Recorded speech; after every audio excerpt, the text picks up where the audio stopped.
अछि मु प्रणति। ए चैनल रो समस्त संवाद गुड़िक तथ्य भित्तिक और सत्य उपर आधारित।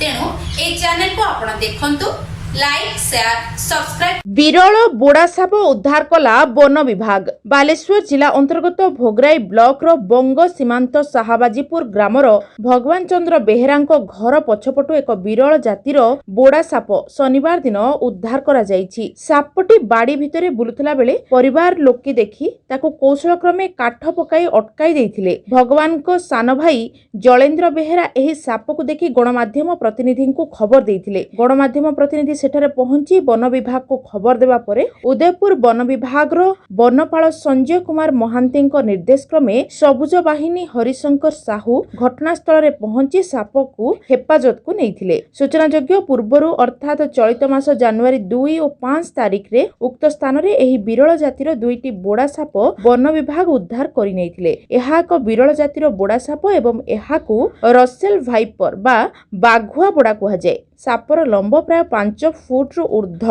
उद्धार परे एहाकू विचित्रपुर इको टूरिज्म निकटस्थ खड़ीबिल जंगल रे छाड़ी दिया जाइथिबा वन विभाग तरफ सूचना मिली। अपरपक्षे ग्रामांचल रे एभली विषधर साप बाहरिबा नै स्थानीय अंचल लोकमानक मध्यरे भयर वातावरण सृष्टि होईछि। बालेश्वर जिला भोगराईरु भगवान चंद्र बेहेरांक रिपोर्ट सत्य संधान।